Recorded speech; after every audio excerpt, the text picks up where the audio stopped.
Bonjour, nous voici à nouveau pour cette vidéo, je dirais hebdomadaire. Je pense que aujourd'hui c'est la première vidéo de la semaine qui sera diffusée, qui couvrira le 11 novembre, et je referai une vidéo certainement vendredi prochain.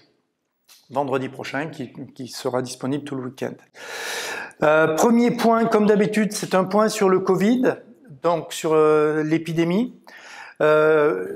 Une première observation, nous sommes toujours à 63 hospitalisations. Il y a, en termes d'hospitalisation de personnes atteintes du Covid qui ne sont pas en réanimation, mais sur le territoire, nous avons toujours 63 personnes présentes, ce qui veut dire une stabilité par rapport au chiffre précédent de l'avant-veille, et on s'aperçoit que ce chiffre des hospitalisations n'augmente pas sensiblement. C'est un premier point.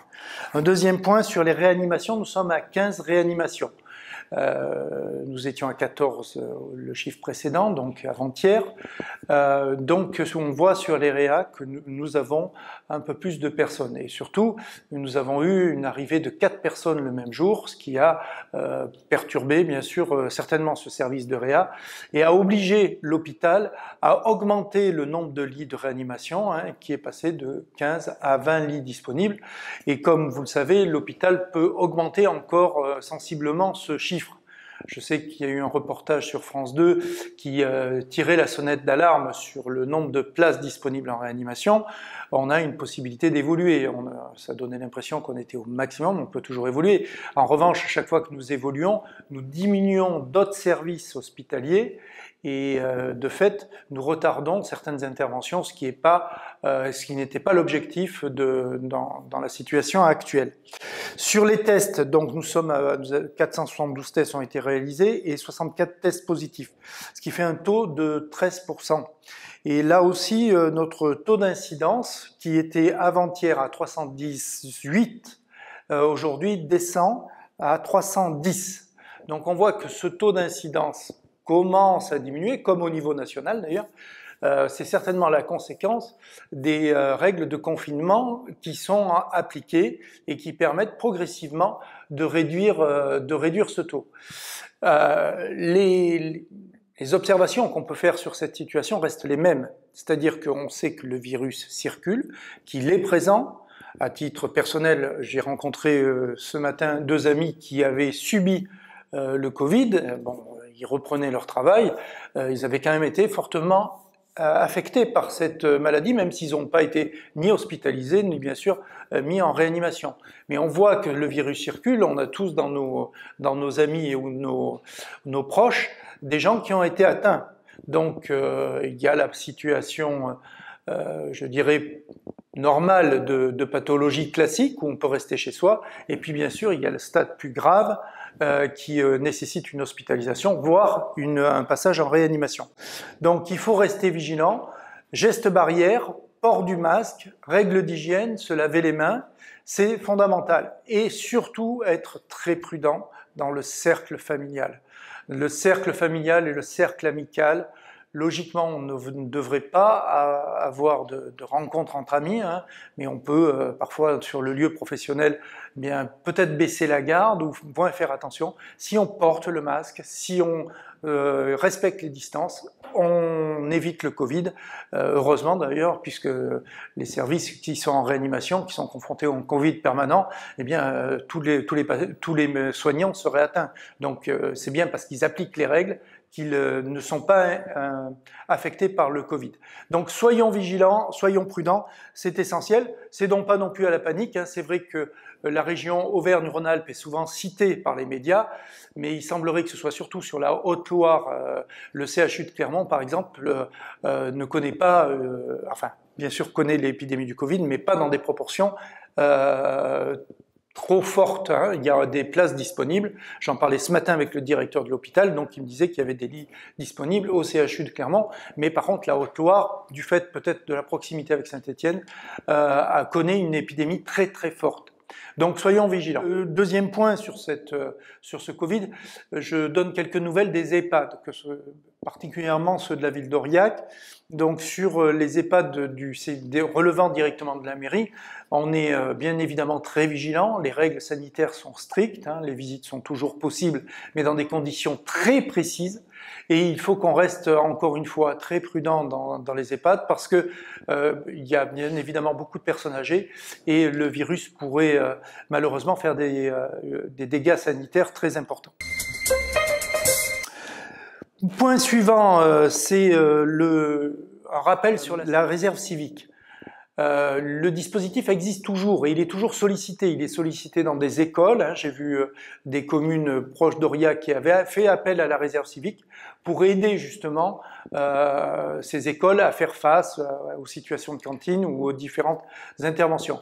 Donc la mairie d'Aurillac aussi a sollicité la réserve civique quand il a fallu aider pour la Toussaint au cimetière, mais on peut être amené à solliciter cette réserve civique qui sont des gens volontaires qui se sont inscrits sur le site du gouvernement, qui sont fléchés sur la ville d'Aurillac et qui peuvent être sollicités, que ce soit par les associations, par les collectivités, pour faire une mission de service public. Donc en cette période de confinement, ça peut être l'occasion de rendre service à ses voisins et surtout d'exprimer la solidarité telle qu'on en a besoin pour lutter contre l'épidémie. Troisième point, la déchetterie. Je voulais dire un petit zoom parce qu'il y a eu un flottement entre notamment sur l'attestation, de savoir s'il fallait cocher la case 2 ou la case 7. Donc c'est bien la ligne numéro 7, donc c'est la ligne convocation judiciaire ou administrative et pour se rendre dans un service public qu'il faut cocher. Les déchetteries donc sont ouvertes au public et aux professionnels. Si vous rencontrez des difficultés, n'hésitez pas à laisser des messages sur le site de la CABA ou de la ville d'Aurillac. Enfin, dernier point, Stabus. Je vais donner la parole au directeur de la Stabus, mais auparavant, je voulais faire un petit point sur la navette. Du fait du confinement, la navette fonctionne beaucoup moins. Il y a beaucoup moins de passagers. Je crois qu'on est à peu près à 1,2 passagers par trajet. Donc, pour économiser bien sûr les deniers publics et pour aussi rationaliser le service, nous allons diminuer le nombre de navettes. Donc elle fonctionnera probablement 1 sur 2 en semaine. Et le samedi matin, par contre, on gardera le même dispositif pour le marché. En revanche, le samedi après-midi, tant que les commerces ne seront pas ouverts, il n'y aura plus de navettes. Donc un petit point sur cette navette, puisqu'aujourd'hui, samedi dernier, par exemple, nous avons eu, samedi après-midi, aucun passager. Donc la décision a été prise pour CABA Ville d'Aurillac d'arrêter la navette sur les périodes où c'était pas pertinent. Enfin, je vais donner la parole à la Stabus. Remercier bien sûr tout le personnel de la Stabus, que ce soit les chauffeurs, que ce soit les administratifs, les contrôleurs aussi, pour le travail qu'ils font. On maintient le service public, on le maintient un service public de qualité, efficace, absolument nécessaire aujourd'hui, avec des règles sanitaires très particulières, puisque évidemment dans un bus, on est un peu plus confiné. Mais bien sûr, les lycéens, les collégiens continuent à prendre le bus et le service public fonctionne. Donc je remercie tous ces agents du travail qu'ils font et de leur engagement au quotidien. Je vous souhaite une bonne journée et puis à la prochaine vidéo. Merci. Bonjour, Dominique Poulain, je suis le directeur de la Stabus. Donc, nous exploitons le réseau de transport sur l'ensemble du périmètre de la communauté d'agglomération du bassin d'Aurillac. Donc, nous souhaitons aujourd'hui faire un petit point sur nos activités dans le cadre de ce deuxième confinement. Donc, on revient au premier confinement où, dans le cadre des directives générales, nous avions arrêté l'ensemble du réseau, ce qui s'inscrivait effectivement dans le fait de limiter les déplacements. Mais ça a posé quelques problèmes aux gens qui pouvaient continuer à avoir besoin de nos services. Et pour nous, c'était une contrainte. Aujourd'hui, ce deuxième confinement où l'ensemble des établissements scolaires est maintenu, où aujourd'hui, une grande majorité, hélas pas tous, mais de gens sont au travail et ont besoin de nos services. Donc nous avons souhaité effectivement maintenir l'ensemble de notre offre.